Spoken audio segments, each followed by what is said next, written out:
అలెగ్జాండర్ని the great అని ఎందుకు అంటారు? ఏం చేశాడు ఆయన? ఏం సాధించాడు ఆయన జీవితంలో? చాలా రాజ్యాన్ని సాధించాడు. అయితే ఆయన గురువు గారు అరిస్టాటిల్ అంటారు, ఇండియా వెళ్తానంటే వెళ్ళు, కానీ ఇండియా వెళ్తే కోరికలు తగ్గిపోతాయా? ఎందుకంటే అక్కడ కర్మ సిద్ధాంతం ఎక్కువ. మనకి ఎంత రాసి పెట్టింటే అంతే వస్తుంది, దక్కేది ఎప్పటికైనా దక్కుతుంది, దక్కనికి ఎప్పుడు దక్కదని. నీకు ఇంకా డిజైర్ చచ్చిపోతే ఇంకేదైనా సాధించాలని జాగ్రత్త అంటాడు. అయినా వెళ్తానంటే సరే వెళ్ళు, కొంచెం జ్ఞానం తీసుకురా, ఆ జ్ఞానాన్ని ఎక్స్ప్లెయిన్ చేసే మహర్షిని కూడా పట్టురా అంటాడు. ఆయన ఇండియా వచ్చి మహర్షి దగ్గరికి వెళ్తే ఆయన సూర్యోదయం చూస్తుంటాడు. సో ఈయన ఆయన అలెగ్జాండర్ ది గ్రేట్ అంటాడు. ఆయన ముందు అడ్డు తప్పుకో, సూర్యుడికి అడ్డుగా వచ్చావంటే. మళ్ళీ ఆయన అలెగ్జాండర్ ది గ్రేట్ అంటాడు. అప్పుడు ఈయన వంక చూసి, నువ్వు గ్రేట్ అయితే చెప్పక్కర్లేదు, చెప్పుకుంటున్నావు అంటే ఇంకా గ్రేట్ కాలేదనమాట అంటే. ఈయన ఫీల్ అయ్యి అప్పుడు మ్యాప్ తీసి ఇచ్చాడు. మ్యాప్ తీసి ఇదంతా సాధించాను నేను అంటాడు. ఎందుకు అంత టైం వేస్ట్ చేసుకున్నావు, నీకు 6 అడుగులు చాలు కదా అంటాడు. ఎవరు చెప్తే మైండ్ దిమ్మ తిరిగి బ్లాక్ అయిపోతుందో వాళ్ళే మా మహర్షి గారు. సో నిజమే, ఇలా ఎందుకు ఇంత చంపాను ఇలా ఆలోచించుకుంటా ఒక ఎడారిలో వెళ్తుంటే అక్కడ ఒక చోట నీళ్ళు అయిపోయినాయి. ఒక ఆయనకి నీళ్ళు ఎక్కడ దొరుకుతాయంటే పలానా మహర్షి గారి దగ్గర నీళ్లు దొరుకుతాయంటాడు. ఆయన పరిచయం చేసుకుంటే ఆయన పక్కన బాటిల్ నీళ్లు ఉంటే, కొంచెం దాహం వేస్తుంది నీళ్ళు ఇవ్వరా అంటే, మీరు ఎవరైనా అడిగితే చెప్తాడు ఈయన. సరే ఇంత రాజ్యం సంపాదించావు కదా, నీకు ఎంత వాటర్ కావాలంటే అర్ధ బాటిల్ కావాలంటాడు. అర్ధ రాజ్యం ఇస్తావా, హాఫ్ బాటిల్ వాటర్ ఇస్తానండి. సరే అంటాడు. అయితే వెంటనే వాటర్ ఇవ్వడు. 1 అవర్ తర్వాత మాటల్లో పడ్డాక, ఇప్పుడు మళ్ళీ నీళ్లు కావాలా అంటాడు. కావాలి. ఇప్పుడు ఎంత నీళ్లు కావాలి? ఫుల్ బాటిల్ కావాలి.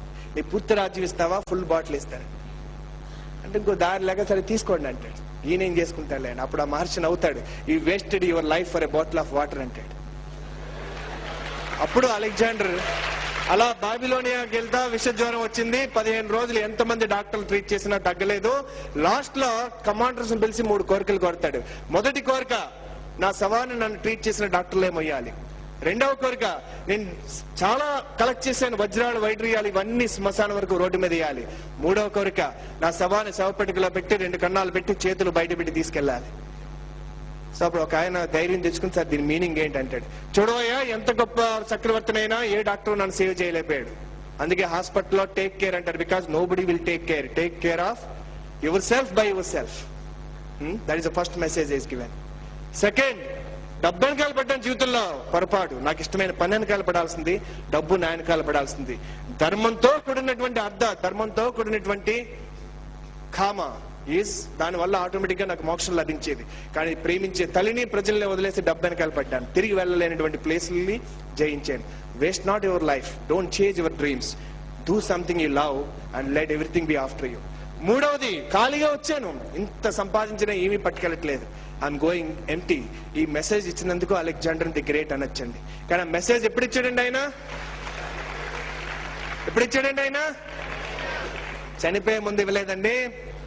అంత రాజ్యం సాధించాడు కనుక అతను చెప్పాడు కాబట్టి మనం చెప్పుకుంటున్నాం. ఏమి సాధించకపోతే మనం చెప్పుకుంటామా? ఒక బెగ్గర్ కూడా, నేను పోయాక నా శవాన్ని శవపెడుగులో పెట్టండి, 2 కన్నాలు పెట్టండి, ప్రపంచానికి తెలియాలి, ఏం పట్టుకెళ్ళలేదంటే చూసేవాళ్ళు ఏమనుకుంటారు, ఈయన పోయాక కూడా అడుక్కుంటూ వెళ్ళిపోతున్నాడు అంటారు. కళలు కనండి అని కలాం గారు చెప్పాలి. గాంధీ గారు చొక్కా తీయక ముందు సూట్ వేసుకున్నటువంటి రిచ్ బారిస్టర్ అండ్ బుద్ధ, మహివీర, వీళ్ళందరూ రాజులు అన్ని వదిలేక ముందు ఏమి లేనివాడు వదిలేసేది ఏముంది?